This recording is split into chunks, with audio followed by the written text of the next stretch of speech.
Here are the answers to the Ontario's Black Pioneers reading questions. First question. During what years was the American Revolutionary War fought? So the American Revolutionary War was when the 13 colonies that became the original United States rebelled against British colonization and ended up fighting to throw out the British colonizers. That war was 1776 to 1783. Because of the American Revolutionary War, numerous people left the United States. We talked about this last week when we took up the ECG reading. So the people who wanted to be part of the British Empire, the folks who were loyal to the British government, were called loyalists. And life was not great for them after the British lost the American Revolutionary War. And so many of them wanted to stay under British control. And so Lord Simcoe, again, we talked about this last week, offered land to the loyalists if they came out to Canada. So there were two kinds of black loyalists. There were black soldiers who had volunteered with the British during the Revolutionary War. So Richard Pierpoint, who we'll talk about later, James Robertson.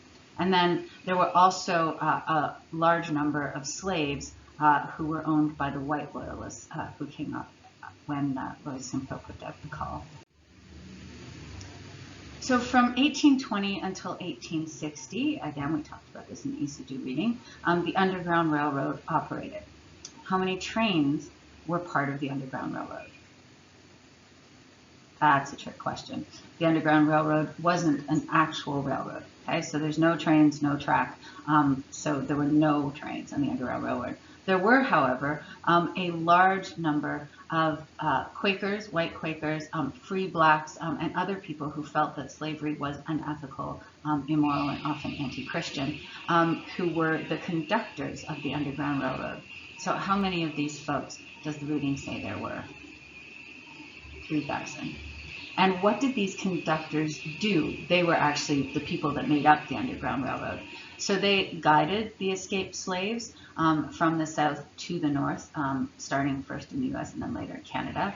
They sheltered the escaped slaves. So many of them had like hidden rooms, hidden cabinets under their floorboards, places they could hide people in their barns, etc. And they transported the escaped slaves. So again, some of the conductors had wagons with false bottoms. They had ways of hiding the slaves so that they could move them around, or they would guide the slaves along hidden routes. So these hidden routes were what the Underground Railroad really was. And the Underground Railroad took slaves from the American South, initially to the northern United States, but in 1851, a law was passed in the US called the Fugitive Slave Act, that said that slaves, and sort of just black people found in the United States would be returned to the southern United States and their owners. So after 1851, the Underground Railroad brought people all the way to Canada, where that law did not apply.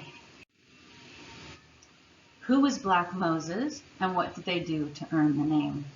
So Black Moses, probably the most famous of the conductors of the Underground Railroad, and her name was Harriet Tubman. She was an extremely strong and determined woman. She escaped herself from slavery in the American South and came to Canada, and she could have just rested then, but she didn't. She went back and forth to the American South and led hundreds of escaped slaves to Canada to freedom. Slave owners were so annoyed by her work that they offered a $40,000 reward for her capture. Now, please understand that back in the 1800s, $40,000 was a lot of money. We're talking like $4 million nowadays, $40 million, something like that. Okay, so they really, really wanted her captured. Which town was regarded as the principal terminal of the Underground Railroad, and why? So where does the reading say many of the Underground Railroad paths ended up? A little town in Ontario called Amherstburg. Amherstburg was the principal terminal of the Underground Railroad because it was at the most narrow point in the Detroit River. And the Detroit River was the border between the United States and Upper Canada. So you can go today and stand on the Canadian side of the Detroit River in Windsor, right, and look across to Detroit.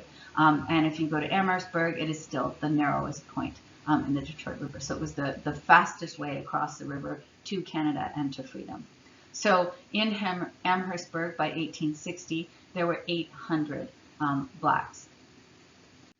Now, the next few questions are about the black populations of various Ontario towns, right? So for the answers here, you want both the number of people and the year in which that population statistic was calculated.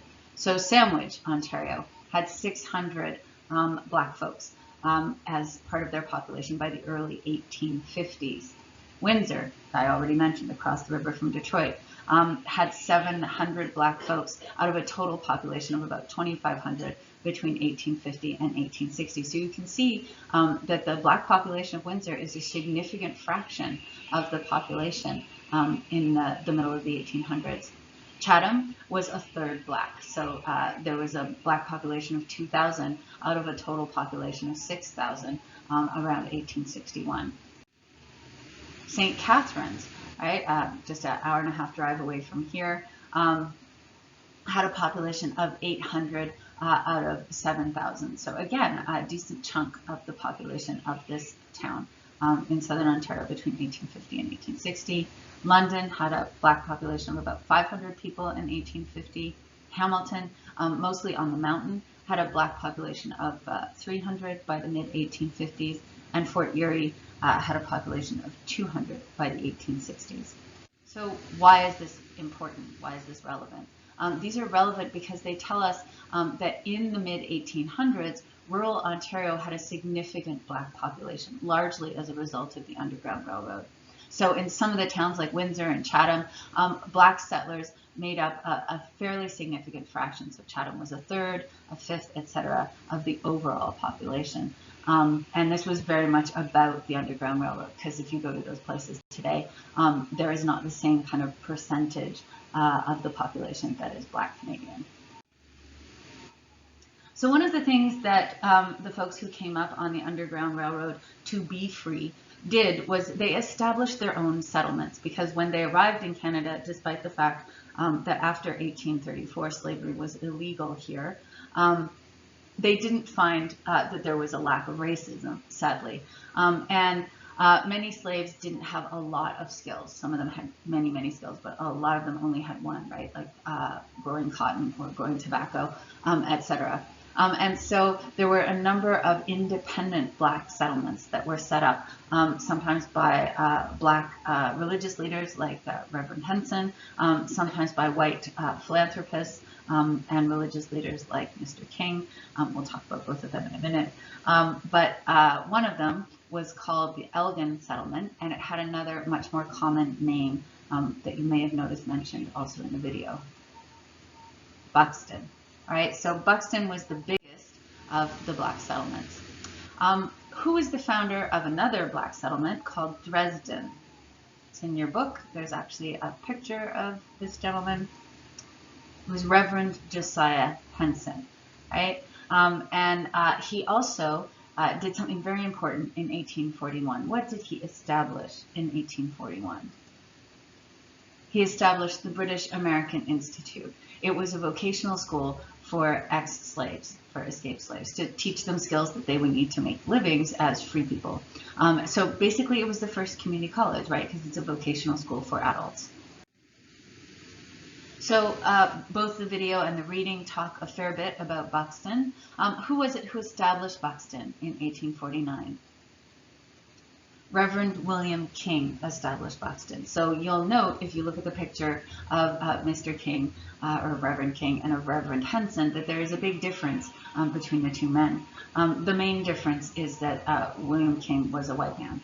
And in the reading it talks about how he freed his own slaves and established Buxton. Buxton by 1860 had a population of 1,200 people. This is one of the reasons why Buxton was the most successful of the black settlements. When you have a population of 1,200, you have enough people to be self-sufficient, right? So among that 1,200 people, there would have been farmers to grow food, right? There would have been blacksmiths to deal with the metal needs. There would have been bakers, barrel makers, carriage makers, a seamstress, a shoemaker, all of these things, so that all of the needs that these folks had could be met within their own communities, and all of the business folks and the craftspeople had enough customers.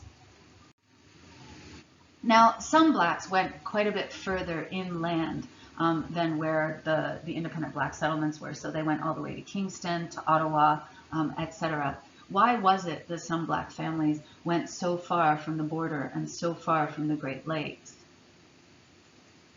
These families were avoiding kidnapping by American bounty hunters. So in the video, you'll have heard the story of Chloe Cooley, who was abducted by an American bounty hunter, thrown in a boat, taken across the Detroit River, and sold into slavery in the United States. This is the fuss that caused Lord Simcoe to pass the law in 1793 that prohibited the import, export, and sale and purchase of slaves. Now, that didn't mean that people who had slaves had to give up their slaves, but there could be no more new slaves. Kidnapping by bounty hunters was a real thing.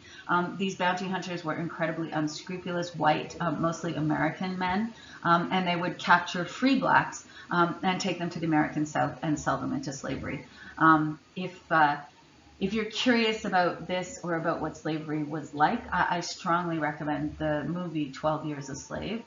It's a very accurate depiction of how that system worked. So what about Toronto? Why did so many former slaves move to Toronto? Pretty much for the same reason that I moved to Toronto, and probably many of you. Toronto was a thriving commercial center with a lot of jobs, right? So people who moved to Toronto were very likely to find work. It was underpaid, so blacks were paid less than whites, as we'll talk about. Chinese people were paid less than whites, etc. But there were jobs. So in black communities, there were 4 absolutely pivotal institutions that were established, and these were the institutions that were kind of the foundation of these black communities. The reading talks about these 4 institutions. They were the church, so a lot of Baptist and Episcopalian and Methodist churches. There were the community newspapers. We'll talk a little bit more about them in a couple of minutes. And these newspapers circulated through black communities in Canada and in the United States. They included news, international news, advertisements, but also community notices, right? So who got married to whom, who gave birth to whom, when was the social at such and such a church, etc. So they were kind of like the social media of the day in a way. Schools were incredibly important to black communities, and we'll talk more about that later. And so was the military. Besides the fact that many black men had served in the American Revolutionary War, and later many black men served in the Civil War. The Civil War is a little later than the time period that's being looked at in most of this. One of the things about slavery is because black men who were slaves could not protect their families. Many of the things that we think of as masculinity and that were thought of as masculinity back in the mid-1800s, black men who were enslaved could not do, right? So slavery was emasculating. Working as a soldier, serving as a soldier, was a way for black men to kind of reclaim masculinity. And so it was quite important to black communities. Speaking of black soldiers, Richard Pierpoint, who was a veteran of the American Revolutionary War, he did something that guaranteed him a place in Canadian history. What was that? He petitioned the government of Upper Canada to allow him to organize a corps of black volunteer troops during the War of 1812. I talked when we took up the Isidore reading last week about how important some of the black soldiers and the indigenous soldiers were to winning the War of 1812 against the United States. Black men also volunteered to fight in the Upper Canada Rebellion. So they volunteered for the British government at the time and fought against the Upper Canada rebels. Now, if you read up on the Upper Canada Rebellion, the rebels actually were kind of more on the side of freedom and democracy. And one would wonder why the black militias volunteered for the British government and didn't want to fight with the rebels. In 1837, it was just 3 years after the British Empire had abolished slavery in 1834, and there was some talk among the rebels about joining the United States. So 1,000 black soldiers volunteered to fight on the British side because they were worried that the rebellion might lead to Upper Canada joining the U.S., where slavery was still alive and well until 1863. So of those 4 institutions that we talked about earlier that black communities formed, which one was the absolutely most important? Take a guess. As it says in the reading, the church. The church was the absolute social center of black life. It wasn't just where people went to worship. The church organized a lot of social events. Chances were that if you were of marrying age and interested in courting, it was church and church events where you might find your mate, etc. The church was just an incredibly foundational institution for these communities. Now, we also talked about schools. So why was education so very important to black community leaders? Education was wildly important because it was seen as key to overcoming the disadvantages of slavery and discrimination. So former slaves knew better than most people how important education is, because in the southern slave states of the United States, there was actually a law that made it illegal to teach a slave to read or write. Right? So reading and writing, because it was illegal for slaves to do this, it was very clear to people who had been slaves that reading and writing were sources of power. So many of the local schools in Ontario would not allow black students in. So this is before we had government provided schools. So any schools in any communities were basically funded by the community. And they often would not let black students attend those schools. So black folks had to set up separate schools. And in the reading, it talks about how sometimes these black schools were better than the white-only schools. So Marianne Shad Carey, who we meet in the video and who's briefly mentioned in the reading, who started one of the black newspapers, she was a school teacher, and there were lots of other excellent black teachers. And the reading talks about a school in Brantford in 1837, and you can even see a picture in your reading of the students from that school. And you will notice that the students are mixed. There are white students and there are black students. So in 1837 in Brantford, many white parents sent their children to the black separate school. And given the state of racism at the time, that's a bit of a testament to the quality of that school. So I talked about Marianne Shad Carey having founded a black newspaper. So the 2 black newspapers, you can see a page from both in your reading, were the Voice of the Fugitive and the Provincial Freeman. These were both incredibly important vehicles of communication for the black communities. And finally, if you haven't already watched the video, as you can tell by my frequent references to it, it is a very, very good idea to watch it. Don't forget to download the assignment sheet that goes with it and fill in the chart as you go. The video sort of announces dates, so it's pretty clear which are the important dates. And then when you're done the video and the assignment sheet, then you can go and do the quiz. Right? So good luck on the quiz, and that is the end of this PowerPoint.